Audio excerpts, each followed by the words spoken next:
체크인스탁입니다. 오늘 알파경제 김종현 이사, 더 커넥트머니의 박철순 이사 두 분 모셨습니다. 안녕하세요. 안녕하십니까. 안녕하세요. 네, 주말에 아침부터 좀 TV 틀었다가 많이 놀랐습니다. 저뿐만 아니라 전 세계 사람들이 놀랄만한 사건이죠. 이 트럼프 전 대통령에 대한 피습 사건, 그리고 또 우리 증시는 이 부분이 아침부터 좀 반영이 될 텐데 두 분 각각의 의견 좀 들어보겠습니다. 먼저 김 이사님, 어떻게 반영이 될까요? 네, 일단 뭐 추세에 미치는 영향은 제한적이라고 판단하고 있고요. 업종이라든지 일부 미국 시장에서 금리라든지 뭐 달러 인덱스 이런 쪽에 뭔가 영향을 미치기 시작한다면 이것은 좀 더 영향이 확대될 수 있다. 그래서 우리가 가장 주목해봐야 될 것은 일단 저는 뭐 통상적으로는 큰 영향이 없다라고 판단하고 있는데 환율이라든지 미국 금리에서 급변동성이 나타나기 시작하면 그건 반영된다라는 거죠. 근데 지금 뭐 트럼프 대통령의 건강에 뭐 큰 이상이 있는 것도 아니고, 그 다음에 이 정도 상황이 나타났으면 그 비밀경호팀에서 아마도 경호의 단계를 몇 단계 올릴 것이기 때문에 추가적으로 또 이런 양상이 나타날 가능성은 뭐 시도는 있을 수 있겠지만 적어질 수 있다라고 오히려 보고 있습니다. 그래서 뭐 전체적으로 보면 저는 시장에 미치는 영향은 제한적일 것 같고, 환율과 미국채 금리가 만약에 요동친다면 그때는 조금 우리가 신경 써보자, 이렇게 말씀드리겠습니다. 네, 그래서 나침반을 환율하고 미국채 금리 쪽으로 봐주시네요. 지금 전체적으로 우리 증시에 미치는 영향은 크지는 않을 거다, 제한적이다, 이런 의견이시고, 그리고 박 이사님은요? 일단은 저도 제한적인 흐름이 나올 것 같고, 사실 지금 지수 자체가 갇혀있는 상황에서 종목별도 차별화가 계속 진행이 되고 있는데, 뭐 이런 흐름은 이어질 것 같습니다.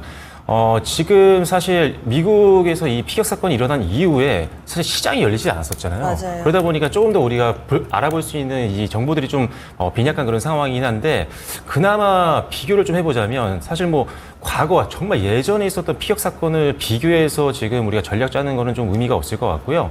오히려 6월 달에 그 대선 토론 때 트럼프의 어떤 대선 승리 확률이 좀 높아졌잖아요. 그때 어떤 흐름이 나왔었냐면, 일단 성장주 대비했을 때는 가치주가 조금 더 올라가는 모습들이 좀 나왔었고, 미국 국채금리가 좀 올라갔던 부분들도 있었고요. 그다음에 추가적으로는 우리나라 증시 같은 경우는 코스피가 그때 당시에 좀 떨어지고, 오히려 그리고 코스닥이 좀 더 강한 흐름을 보였던, 그래서 실질적으로 미국 시장도 중소형주가 더 많이 움직였던 그런 흐름들이 나왔던 걸로 제가 기억을 합니다. 그래서 일단 기본적으로는 코스피가 조금 더 제한적인 흐름이 나올 수 있는 거는 감안을 좀 하시면 좋을 것 같고요. 여전히 뭐 마찬가지입니다. 승률이 트럼프가 올라가면 올라갈수록 당연히 공약과 관련된 종목군들은 흔들림이 좀 덜할 수 있기 때문에 그때 토론 이후에 승률이 올라갔을 때 제가 봤던 게 이제 에너지나 뭐 금융이나 산업재 이런 부분들이었거든요. 거기다 추가적으로 뭐 디테일한 업종을 보면 뭐 원전이라든지 뭐 제약 뭐 이런 관련된 종목군들은 계속 밀고 있는 분야이기 때문에 이런 부분들은 좀 더 변동성이 좀 강할 수 있다. 뭐 이 정도만 말씀을 드리도록 하겠습니다. 네, 트럼프 전 대통령이 당선이 됐을 것을 가정을 했을 때 움직일 만한 종목군들, 이쪽은 변동성이 커질 수 있다까지 들어봤습니다. 그러면은요, 오늘의 체크인스탁 본격적으로 첫 번째 키워드부터 보겠습니다. 조금 전에 증권가 레포트를 통해서도 전해드렸는데요. 지난주 금요일에 시장의 핫 이슈, 이 두산그룹의 지배구조 개편이었습니다. 여기에서 두산 로보틱스가 수혜주다라고 시장은 이미 시세로는 이렇게 결론이 나왔는데, 그것이 정말 앞으로도 이렇게 될지, 과연 두산그룹 내에서 주목할 만한 기업, 현재 상황으로는 두산 에너빌리티가 약간은 좀 주춤되고 있는 상황인데요. 앞으로는 어떻게 좀 바라봐야 될지 김 이사님 좀 정리를 해주실까요? 네, 일단 전체적으로 이게 왜 중요한가부터 우리가 좀 따져볼 필요가 있겠는데, 뭐 두산그룹에서는 이런 질문을 던지면 당연히 법 때문에 그렇다라고 하겠지만, 자기들 대주주가 지분 팔 때는 온갖 프리미엄 붙여서 비싸게 팔더니 이 소액주주들에게 뭔가 이렇게 의견을 제시할 때는 시가로 제시하는, 이게 법상에 그렇다 뭐 이렇게 얘기할 가능성이 높겠지만, 그럼 법을 고쳐야죠. 그 다음에 자신들이 대주주 지분을 비싸게 파는 그런 이유도 없다고 뭐 고백을 해야 되겠죠. 어쨌든 그 얘기는 뭐 다른 얘기고, 지금 현재 구간에서 어떤 식으로 바뀌냐 하면, 두산 에너빌리티 밑에 있는 여러 개를 쪼개서 두산 바켓을 로보틱스 밑으로 보내고, 큐벡스 같은 경우는 두산으로 보내는 저런 양상으로 가는 건데, 저렇게 가게 되면 어떤 효과가 있느냐. 일단 두산 에너빌리티는 지금 두산 바켓에서 받았던 거의 1조 가까운 영업이익의 후광효과를 포기해야죠. 이게 지금 연간 단위로 한 700억 정도 들어왔단 말이죠. 그런데 대신에 또 뭐가 개선되냐면, 두산 바켓을 사는 과정에서 엄청나게 쏟아부었던 그 금융 비용 자체가 두산중공업의 두산 에너빌리티의 최대 약점이었는데 이건 또 해소된단 말이죠. 그러니까 이걸 상기하면 생각보다 별로 그렇게 마이너스 효과가 없다 이런 얘기가 나오고 있는 상황입니다. 그다음에 또 당면에서는 체코 원전 이슈가 있는 그런 상황이기 때문에 두산그룹에서는 아마도 이것으로 좀 승부를 건 것 같아요. 그러니까 이 원전 수주가 만약에 되고 원전 수주가 추가적으로 확대되는 그런 뉘앙스로 가면 어차피 두산에너빌리티 주가가 잘 안 빠질 테니까 대부분의 사람들이 동의하지 않겠느냐라고 해서 이런 무리한 어떤 기업 구조 방식을 현재 지금 시작한 것 같은데요. 다음 이제 준비된 그림 보시면 근데 이게 생각보다 굉장히 긴 그림입니다. 뭐 한 달 안에 끝날 그런 그림이 아니에요. 이 연말까지 가는 그림이거든요. 그러면 저 안에 지수가 어떻게 될지, 그 다음에 관련된 기업의 흐름이 어떻게 갈지는 아무도 예측할 수 없는 상황이거든요. 그래서 증권사 리포트, 대신증권 리포트에는 두산과 두산에너빌리티가, 두산 로보틱스가 최대 수혜다라고 했는데, 그거는 두산이 원하는 대로 됐을 때 그런 얘기고요. 뭐 시장이 어떻게 될지도 모르고, 체코 원전도 뭐 수주할지도 못할지도 모르는 그런 상황에서 그냥 무작정 베팅하기에는 뭐 제가 보기엔 리스크가 너무 크다라는 거죠. 그러니까 단기적으로 시장의 어떤 흐름을 탈 수 있는 트레이딩 정도의 영역에서는 뭐 충분히 뭐 두산이라든지 아니면 두산 로보틱스에 좀 더 강조점을 줄 수 있으나 저는 뭐 장기 투자 관점에서의 답은 이미 나와 있다 이렇게 판단하고 있습니다. 네, 그럼 관련된 종목군들 벌써 반응이 나와가지고 그러면 제자리를 찾아갈 거다. 이슈 이전 수준으로 회귀를 예상하시는 거세요? 두산 로보틱스는 단기적으로는 더 오를 가능성이 있죠. MSCI 편입 이슈에다가 지금 해당 이슈가 더해지고 있으니까 뭐 단기 주가는 더 오를 가능성이 있고요. 그래서 뭐 트레이딩 영역이라면 뭐 거래가 많이 붙는 두산 로보틱스로 가는 게 맞지만 투자 관점에서는 저는 뭐 변함이 없죠. 두산 에너빌리티가 뭐 여러 번 말씀드렸는데 만약에 체코 원전이 안 돼서 빠져도 사야 된다라고 말씀을 드렸고 현재 구간에서 이 이슈로 만약에 더 밀린다면 저는 뭐 매수 기회라는 거죠. 그래서 지금 두산 그 밥캣을 팔아서 재무 구조를 완성하면 더 좋고 그렇지 않다고 하더라도 향후 에너지 시장에서 전반적으로 두산 에너빌리티가 해야 될 일이 너무 많다라는 측면에서 저는 트레이딩이 아닌 투자 관점에서 본다면 투자할 종목은 두산그룹 내 한 종목밖에 없다. 두산 에너빌리티 외에 다른 종목은 별로 보이지 않는다라고 말씀드려야 될 것 같고요. 특히 두산 로보틱스가 두산 밥캣 가져가서 잘 될 거냐 좀 회의적이거든요. 그래서 두산 로보틱스는 단기 트레이딩 영역 정도에서 멈추시는 게 저는 좋을 것 같고 그 단기는 아마도 해당 이슈의 변곡점이 나타날 수 있는 한 달 이내에 결정하시는 게 더 좋지 않을까 이렇게 판단하고 있습니다. 네, 그래서 두산 로보틱스는 짧게, 두산 에너빌리티는 만약에 변동성이 좀 더 나온다면 오히려 기회가 될 수도 있을 것이다. 이번 주 운명의 한 주 될 겁니다. 이 17일에 체코 원전 관련해서 발표도 날 예정이고요. 만약에 마음에 안 드신다 하시면은 주식 매수 청구권 가격이 2850원이라 전일 종가하고 큰 차이는 없습니다. 참고해 보시죠. 다음 포인트 넘어가겠습니다. 다음으로 볼 만한 내용은 최근 애플의 주가 계속해서 견조한 움직임 나타내고 있고요. 얼마 전에 신형 휴대폰과 관련해서 이 판매 목표치 눈높이를 올리기도 했습니다. 아이폰 관련된 종목군들도 이제 슬슬 좀 봐야 되는 것 아니냐라는 시각의 목소리가 나오고 있는데 그럼 박 이사님 좀 봐주실까요? 네, 일단 지금 아이폰 관련된 내용은 보면 최근에 뭐 좋은 것밖에 없는 것 같습니다. 일단 애플의 주가가 아시다시피 지금 사상 최고치를 계속 경신을 하면서 시가총액 지금 1위까지 다시 또 탈환을 하는 그런 상태죠. 일단 가장 기본적으로 아이폰 관련주를 주목하자라고 말씀을 드렸던 이유는 최근에 뭐 전반적인 주가 흐름들도 관련주들이 굉장히 좋았었고요. 이제 하반기로 가면 갈수록 일정이라든지 기대감을 높일 만한 요소들이 굉장히 많기 때문입니다. 일단 기본적으로 아이폰의 판매량이 계속적으로 호조세를 좀 보여주고 있는 그런 상황인데 사실 지금 중국의 아이폰 판매량을 좀 보면요. 1, 2월 달에는 전년 동기 대비해서 사실 성장률이 좀 둔화되는 모습을 보여서 관련주들이 좀 힘을 받지 못하는 모습들이 많이 나왔었습니다. 하지만 일단 3월 달 들어서부터 3, 4, 5월 달까지 일단 지금 아이폰 판매량이 계속적으로 전년 동기 대비해서 성장한 흐름들을 보이면서 3개월 연속 상승세를 유지를 해줬고요. 지난 이제 6월 달, 지금 7월이니까 지난달 것도 중요하겠죠. 6월 달 같은 경우는 지금 추정치로 봤을 때는 전년 동기 대비해서 역시나 성장세가 이어진 걸로 보고 있습니다. 그래서 무려 4개월 연속적으로 전년 대비 아이폰 판매량이 계속적으로 성장하고 있는 것들이 확인이 되고 있기 때문에 일단 뭐 관련주들이 뭐 나쁠 이유는 없겠죠. 그래서 전반적으로는 좀 긍정적인 그런 상황이다라고 보시면 되고요. 일단 최근에 이제 3월 달부터 잘 아이폰이 판매가 됐던 이유를 보면은 일단 쇼핑 시즌이 좀 있었고요. 그 다음에 아이폰 가격 인하 전략들이 좀 잘 맞아 떨어졌던 것 같습니다. 그래서 일단 기본적으로 최근 흐름들은 굉장히 좋았다. 판매량에 대한 부분들은 이 부분을 기억하시면 좋을 것 같고요. 두 번째로는 일단 교체 수요에 대한 전망이 계속 기대가 되고 있습니다. 뭐 아시다시피 지금 우리나라가 이번에는 또 아이폰 1차 개시 국가 중에 하나가 될 거로 좀 예상을 하고 있는데, 그렇기 때문에 이제 9월달 중후반 때 출시가 좀 예정이 되어 있는 상태거든요. 그래서 얼마 안 남았습니다. 지금 2달 정도밖에 남지 않았기 때문에 주가의 어떤 선반영 흐름을 반영한다고 한다면 일단 지금부터 좀 관심을 가져야 된다고 보고 있습니다. 일단 지금 AI 스마트폰 출시가 처음으로 이제 예정이 되어 있는 상태이기 때문에 뭐 기존 고정적으로 애플만 사용하고 있는 유저들 같은 경우는 교체 수요가 충분히 나올 수 있을 걸로 보고 있고요. 특히나 가장 많이 팔렸던 이제 그 제품들이 아이폰 12 시리즈, 그다음에 13 시리즈였는데 이 당시에 썼던 이 아이폰 12나 13이 아무래도 좀 시간이 지났기 때문에 성능이 좀 저하되는 그런 영향들이 좀 있습니다. 그래서 이런 부분들, 이런 사용자들의 교체 수요가 이번 아이폰 16과 그다음에 내년에 있을 17 이때 좀 많이 나올 거라고 지금 평가를 하고 있는 상황이기 때문에 교체 수요가 상당히 좀 많이 나올 수 있을 거로 보고 있는 상태입니다. 그래서 이런 부분들이 애플 관련된 아이폰 관련된 밸류체인 기업들에게도 수주 확대라든지 실적 성장을 좀 기대해 볼 수 있는 요인 될 수 있겠다. 이렇게 말씀을 드리도록 하겠습니다.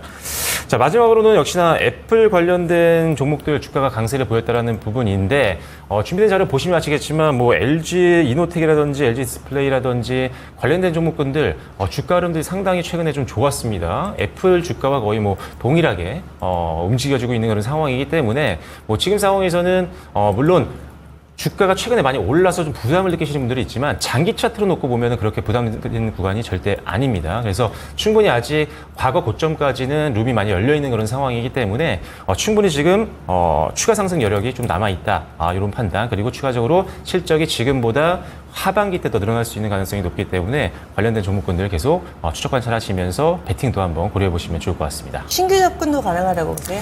네, 지금 뭐 주가가 꺾이는 대표 종목들은 꺾이는 모양들이 나오고 있지 않기 때문에 지금 화면에 지금 보일지 모르겠지만 차트 보시면은 네. LG 이노텍이거든요. LG 이노텍 같은 경우는 지금 지난주에 뭐 한번 최고점, 그러니까 어떻게 보면은 올해 최고점을 다시 한번 경신하는 모습들을 보여줬었고 그리고 나서 뭐 크게 방향이 꺾이는 모습들은 나오고 있지 않습니다. 그래서 일단 기본적으로 좋다.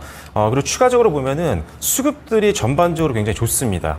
지금 수급을 잠시 보여드릴 텐데 뭐 LG 이노텍 같은 경우도 지금 외국인들과 기관들의 수급이 계속 빨간불을 보여주고 있는 상황이고요. 그 다음에 다음 종목도 한번 보겠습니다. LG 디스플레이 같은 경우도 마찬가지입니다. 지금 보시면 외국인들과 기관들의 매수세가 최근 들어서 계속적으로 강화되고 있는 모습들이 확인이 되고 있죠. 특히나 이제 7월 들어와서 더욱더 강한 유입이 나오고 있는 그런 상황이고요. 한 종목만 더 보면은 뭐 BH 같은 경우도 흐름이 좋습니다. 외국인들의 흐름들이 끊이지 않고 지금 매수세가 유입이 되면서 차트를 보더라도 지금 고점권에서 단기 올해 고점권에서 계속 움직임이 나오고 있는 상황이기 때문에 주가나 뭐 외국인들 기관들의 주요 수급들의 수급 강화도 상당히 기대가 되는 부분이다. 이렇게 말씀드리겠습니다. 네, 그래서 아이폰 관련된 종목 9월에 출시가 됩니다. 그래서 그 이전에 미리미리 좀 접근을 해두셔도 좋지 않을까 의견 드렸고요. 다음 포인트 넘어가겠습니다. 국내도 그렇고 미국도 그렇고 실적 시즌입니다. 특히나 이번 주 미국에서는 금융주들의 실적 발표가 집중되어 있습니다. 골드만삭스, 블랙록, 모건 스탠리 정말 많은 이 금융주들 과연 지금 꾸준히 우상향하고 있는데 여기에 한 번 더 힘을 받을 수 있을 것인가 아니면 확인하고 나서 좀 실망물이 나오게 될 것인가 국내 금융주까지 좀 두루두루 보겠습니다. 알려주시죠, 김 이사님? 네, 일단 그 리트머스 시험지라고 저는 생각하거든요. 이들이 뭐 실적 발표에 있어서 메인 테마는 아니죠. 왜냐하면 뭐 미국의 빅세븐이 있기 때문에 뭐 빅세븐이 메인 테마라고 할 수 있는데, 그런데 가장 먼저 실적을 발표하는 금융주들의 분위기를 보면 이번 실적 발표의 전체적인 컨센서스나 흐름이 어떻구나를 대충 우리가 알 수 있거든요. 근데 지난 금요일에 두 종목의 실적 발표에서 뭐 비교적 의미 있는 흐름이 나오지 않았나 생각이 됩니다. 일단 한 종목은 부족했고 한 종목은 충분했는데 주가 반응은 뭐 크게 다르지 않았죠. 먼저 골드만삭스를 살펴보면 실적 예상치를 상회하면서 좋은 실적을 보였지만 충당금이 예상보다 더 쌓였다. 그 다음에 추가적으로 일단 마진이 그렇게 좋지 않았다라는 평가와 더불어서 주가가 하락으로 전환하는 그런 양상이 나타났다라는 거고요. 다음 이제 준비된 종목 보시면 원래도 뭐 주가 흐름이 그렇게 좋지 않았지만 웰스파고는 전반적인 실적에 대한 부정적 평가가 나오면서 주가가 급락했다는 것이죠. 그래서 뭐 다른 금융주들이 뭐 연중 아니면 역사적 신고가를 쓰고 있을 때 계속 부진했던 종목이니까 상대적으로 실적도 부진했고 주가도 더 부진할 수도 있는데 여기서 핵심 포인트는 딱 한 가지라는 거죠. 시장에 지금 미국의 실적 발표가 무엇을 기대하고 있는가가 나왔다라는 것입니다. 예상보다 좋아야 되는 것은 머스트, 당연한 거고 그 다음에 그거 이상의 무언가 컨센서스마저 보여줘야 가이던스마저 보여주어야 추가적으로 막 주가가 많이 오른 종목군으로 더 올라갈 수 있다는 것을 벌써 다 반복해주고 있는 상황이기 때문에 그래서 이것은 주요 빅7 종목도 모두 마찬가지일 거다. 좋은 실적은 당연한 거고 그러니까 좋은 실적이 나오지 않는 순간 급락인 것이고 좋은 실적에서 끝나는 게 아니라 향후 가이던스까지 계속 더 개선되는 모습을 보여줘야 현재 구간에서는 주가의 추가적인 상승이 좀 가능하다 이렇게 볼 수 있는 상황이어서 우리가 좀 여기에서 아이디어를 얻어봐야 되지 않나 이렇게 판단하고 있습니다. 네, 그래서 이번 실적 시즌을 미리 볼 수 있는 그런 판단의 지표가 될 수 있다. 그런 의미로 좀 의견을 주셨는데 그럼 실적 전망이 전체적으로 좀 어떤지 그래서 앞으로 전체적인 2분기 미국의 실적 시즌 어떻게 예상해 볼 수 있을까요? 근데 실적 전망 전반적으로 좋고요. 근데 지금 그 좋은 거보다 더 높은 수준의 레벨을 요구하고 있기 때문에 그러면 이런 구간에서는 자연스럽게 미국에서 뭐 주식 선물이라든지 뭐 풋옵션이라든지 이렇게 하락 쪽에 베팅하는 사람들도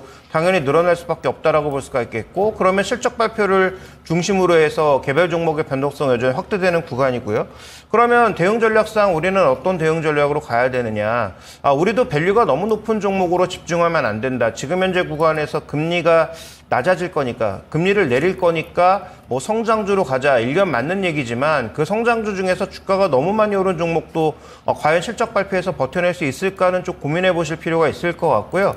그런 의미에서 저는 지금 구간에서는 업턴하는 종목들 턴어라운드가 나타나고 있는 종목군들로 국내 시장에서 주목해야 된다라고 보고 있는데 일단은 뭐 IT 부품 쪽에서는 계속 업턴하고 있는 종목군들 많이 말씀을 드렸고 화학업 정도 전체는 아니지만 뭐 KCC, 국도화학, 뭐 금호석유 일부 확실하게 업턴이 나오고 있는 종목군들은 여전히 주목해 볼 필요가 있을 것 같고요. 뭐 금융주들 중에서 보험과 금융주주는 너무 많이 올랐기 때문에 현재 구간에서는 뭐 증권업종 같은 일부 대형주들 종목군들에 대해서 저는 뭐 긍정적 시그널을 좀 가져가야 되지 않느냐 이렇게 보고 있습니다. 네, 그래서 이번 실적 시즌 어떻게 좀 대비를 해야 될까에 대한 팁까지 함께 들어봤습니다. 결과적으로는 실적 전망은 좋은데 눈높이는 그거보다 더 높다라는 게 문제다라는 점 함께 지적을 해주시면서 이 업턴하는 쪽 그러니까 상승 국면으로 돌아서는 이런 종목군들 몇 가지 알려주시네요. 다음 마지막 넘어가겠습니다. 오랜만에 이쪽 조명해 봅니다. 바로 카지노인데 카지노 시장에 관심이 많이 떨어져 있습니다. 그런데 매력과 우려가 공존한다고요? 박 이사님 좀 알려주세요. 네, 사실 지금 카지노 대표 종목들이 많지 않잖아요. 보통 4가지 종목들을 볼 수가 있는데 이들 종목군의 수급 현황을 좀 보면 대다수가 지금 개인분들이 좀 많이 사고 일부가 좀 팔고 있는 이런 모습들입니다. 그래서 오랫동안 좀 가지고 계신 분들 같은 경우는 지금 너무나도 많이 지금 내려온 상태이기 때문에 이걸 과연 더 이상 들고 가야 되는 건가, 교체 매매를 해야 되나, 반등에 대한 어떤 기대감을 가질 수는 있나, 이런 부분들을 갖고 있는 분들에 대한 질문들이 좀 많았기 때문에 오늘 한번 준비를 해봤습니다. 일단 지금 카지노주 실제 주가는 굉장히 안 좋습니다. 준비된 자료를 좀 보시면은 사실 최근에 이제 강원랜드와 이 파라다이스 같은 기업들이 대규모 투자에 대한 이슈가 좀 나왔었거든요. 근데 문제가 뭐냐면 지금 밸류앱 프로그램이 올해 좀 부각이 되면서 초반부터 뭐 금융지라든지 지주사라든지 이 밸류앱 프로그램 정책에 맞는 기업들 같은 경우는 주가가 많이 올랐는데 오히려 반대로 이제 반대되는 행보를 좀 보이다 보니까 오히려 주가가 반대로 부진한 모습들을 보였던 게 바로 이 카지노주였습니다. 실제로 연초 대비 상승률을 보면은 평균적으로 마이너스 한 5% 정도에서 깊게는 또 한 8% 정도까지도 지금 빠져 있는 그런 상황이라 연초 대비 거의 등락이 좀 없습니다. 조금 올랐다가 내려와서 다시 또 바닥권까지 내려온 상황이라고 보시면 될 것 같습니다. 일단 뭐 파라다이스 같은 경우는 한 5,500억 정도 투자를 해가지고 지금 서울에 있는 칠라우트 근처에다 또 대규모 투자를 할 계획이거든요. 그러다 보니까 이 자금 조달에 대한 우려감이 커지다 보니 주가가 좀 더 밀리는 경향들이 좀 있는 것 같고요. 뭐 강원랜드 같은 경우는 사실 지금 뭐 조 단위에 지금 투자를 하겠다 이런 이야기가 나왔었는데 문제는 지금 더 큰 거는 이제 일본 쪽에서 오사카에 이제 또 엄청난 규모의 리조트가 또 개발이 계획이 되어 있습니다. 그러면 국내 유일한 내국인 전용 카지노였던 이 강원랜드의 좀 매력이 떨어질 수 있다는 거죠. 그래서 개별적으로 봤을 때는 중장기적으로 이 부분이 강원랜드의 발목을 좀 잡을 수 있는 부분들은 될 수 있다. 그래서 이 두 개는 좀 걱정을 좀 하실 필요가 있다라고 말씀을 드리겠고요. 그리고 종목별로는 실적이 좀 차별화가 되고 있는 그런 상황입니다. 지금 제가 봤을 때는 파라다이스를 제외하고는 대부분 괜찮은 예상 범위 내에서 2분기 실적이 나올 것 같고요. 파라다이스만 상대적으로는 컨센을 좀 하회하는 실적이 좀 나올 거라고 보고 있기 때문에 실적 시즌을 지나고 있는 상황 속에서는 일단은 파라다이스를 조금 더 보수적으로 좀 보실 필요가 있겠다라는 점을 말씀을 드리겠고요.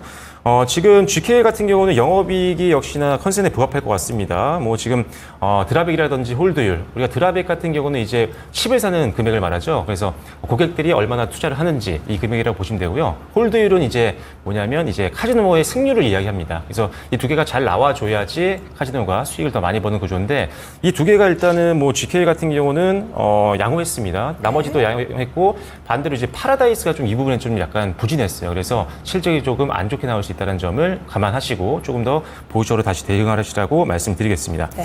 그런데 여기서 말씀드리면 일단 실적은 4개의 기업 중에 3개는 좀 괜찮을 거란 말이죠. 근데 차트를 보시면 아시겠지만 준비된 차트를 보시면 역사적으로 지금 저점 구간에 있는 상황입니다. 지금 장기 차트로 봤을 때도 그렇고요. 지금 한번 주봉으로 GK를 한번 보여드릴게요. GK 같은 경우도 지금 주봉인데 역사적으로 지금 최근 가격 밑으로 내려간 적이 거의 없습니다. 항상 이 가격권에서 반등이 나왔던 구간이고요. GK뿐만이 아니라 뭐 파라다이스도 마찬가지입니다. 지금 주봉으로 보면은 역사적 저점 구간에서 움직이는 상황이기 때문에 조금 더 기술적으로는 반등을 좀 기대해 볼 수 있는 구간이다라고 볼 수가 있을 것 같고요.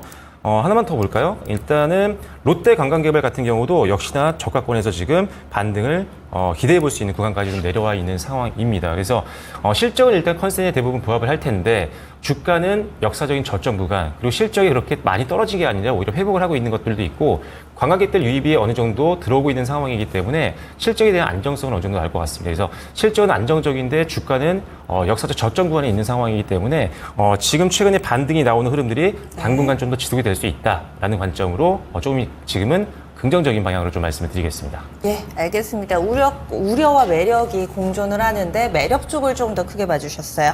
이렇게 해서 4가지 체크포인트 알아봤습니다.